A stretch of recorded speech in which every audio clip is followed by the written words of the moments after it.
The Daredevil Born Again series has just started on the Disney Channel. It's being now part of the MCU. I haven't watched it. I didn't watch the original Netflix series, but this facsimile edition of the first issue of Daredevil has come out, and I figured let's take a look at it because I've been looking at all of the Lev Gleason Golden Age Daredevils. Why not take a look at this? So the entire comic book industry was not doing well by the end of the 50s, and with the relaunch of superheroes for the Silver Age and for Marvel in specific, the Fantastic Four and Spider-Man improving their fortunes, publisher Martin Goodman told Stan Lee, go ahead and make a knockoff of each of those. The knockoff of the Fantastic Four would become the X-Men. Stan said he kind of created this team as basically an easy way to get out of constantly coming up with origins of powers. Said, hey, you're just born with it. There you go, you're a mutant. Easy. As for the knockoff of Spider-Man, Martin Goodman also told Stan, hey, the trademark for Lev Gleason's Daredevil has lapsed. And that was a very popular character, so maybe you might want to revive him. So Stan went to Steve Ditko and said, hey, you want to revive the original Daredevil? You want to make up a new one? Just make it like Spider-Man. Well, Steve was already drawing Spider-Man. He was already drawing Doctor Strange, so he turned it down. So Stan went to Jack Kirby. Jack went ahead and designed a new Daredevil character, but he was already drawing Fantastic Four, Hulk, Ant-Man, Thor, Sergeant Fury. He would be drawing the upcoming X-Men and then the Avengers comic. He turned it down as well. So then Stan thought of Bill Everett, creator of Namor the Submariner, the very first Marvel character. He was great, and he could write and draw and letter the comics. Boy, this would be a real weight off his shoulders. Plus, Martin Goodman liked Bill Everett, but Bill had left the comic industry years earlier and was now working in management at a greeting card company. But he was interested in giving it a shot. So Stan sent him Jack Kirby's design of the new character, and Bill made some revisions to it. Now, Bill Everett's daughter was born visually impaired, so that inspired him to make the Daredevil blind. But because of his 9-to-5 day job, he just couldn't make the deadline on the Daredevil. He turned in issue 1 very late, and it needed to be fixed up a bit. Stan had the splash page redone, a cover cobbled together, had the whole thing re-lettered, and Bill did not return for issue 2. He would return a few years later, though, to do a short run on his original character Namor before his untimely death at the age of 55. Daredevil would be the final new main character created for Marvel during its superhero relaunch in the 60s. Well, one of the last. 2 years later, he was followed by the Black Panther. And it would take all the way until 1972 before another new character would be created that would headline his own book. And that would also be a black superhero, Luke Cage. Daredevil issue 5 would see Wally Wood taking over the art chores, and in issue 7, Wally would redesign the costume into the all-red one that we know today, and he would pit him in a battle against Namor, the Submariner. So now let's take a look at the comic. So this was Jack Kirby's design drawing of the new Daredevil with the revised costume by Bill Everett and just drawn over by Bill. Spider-Man is not in the comic. This is just to try to tie it together with their successful comics and characters. Same with the Fantastic Four. In fact, these headshots are from the corner box of the Fantastic Four comic. Well, except for the Invisible Woman, because that is Millie the model. And here's a couple of headshots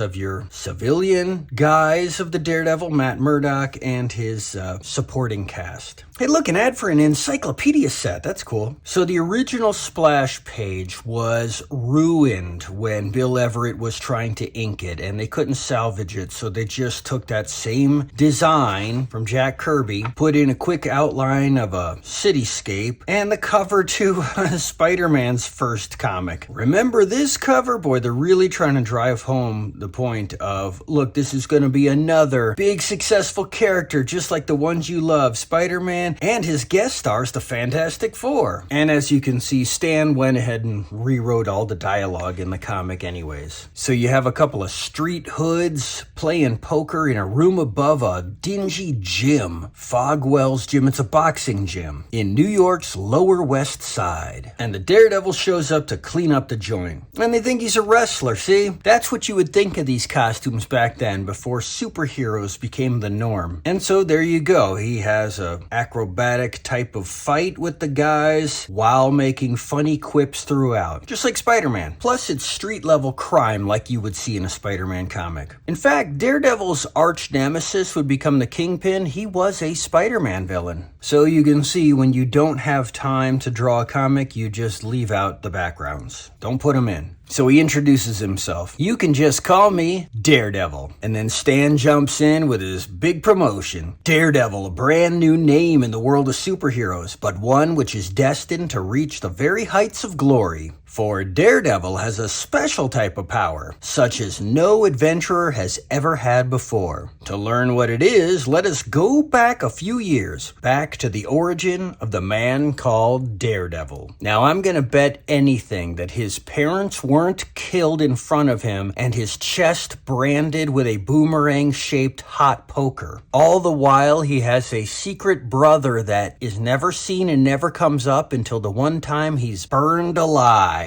You've been watching my videos about the Golden Age Daredevil, right? No? Well, go back and watch them. So his father was a boxer, battling Murdoch. And you can go read about Giant Man and the Wasp. And your classic Fire meets Ice Tale with Human Torch meets the Iceman. So young Matt is growing up, bullied, isn't gonna take it, trains himself, studies hard, makes something out of himself. So Matt's father makes some kind of a deal with these nefarious gentlemen about his boxing career in order to get money to fund young Matt's college tuition and become a lawyer. While Matt is off doing a good deed to save this old man from getting hit by a truck full of radioactive materials.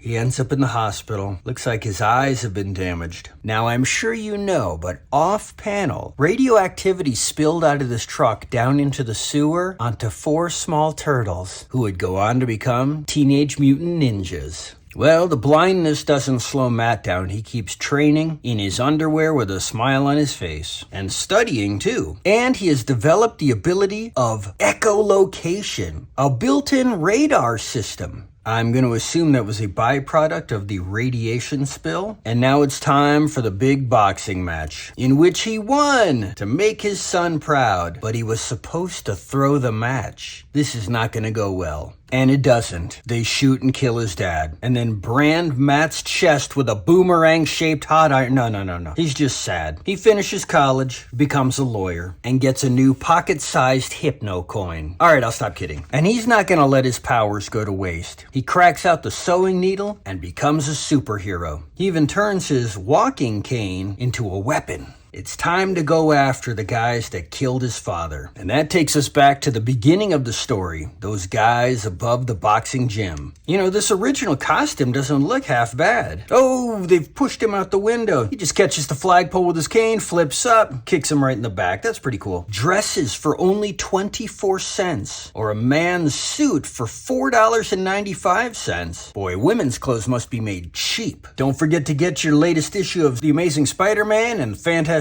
Four, and your 50 bike decals. I heard a British guy on YouTube a couple of days ago calling them decals. Decals! So the supporting cast is looking for Matt, but he's off as the Daredevil, taking care of the thugs. What a pity such a wonderful, handsome man is so handicapped. Don't let his blindness fool you, Karen. He's still the smartest, most capable, most courageous fella I know. Sounds like romance is a brewing. Wow, she's got great posture. So the Daredevil tracks the criminals down into the subway system, takes them out, leaves them for the cops, gets back into his civilian guise, and shows back up at his lawyer office, ready for his next case. Don't waste a minute. We can't wait to hear what you think of Daredevil. Send your letters to Daredevil, care of Stan Lee. Daredevil really hits his stride with issue 2 when he faces his first supervillain. Don't miss it. Boys, men, I'll help you master Yubi Waza. The secret, amazingly easy art of self-defense. I weigh only 98 pounds, yet I can paralyze a 200-pound attacker with just a finger because I know Yubiwaza. Never heard of it. Earn big money and giant eyes. No thank you. And Abe Vigoda is looking for a few people who like to draw. So that was it. Until next time.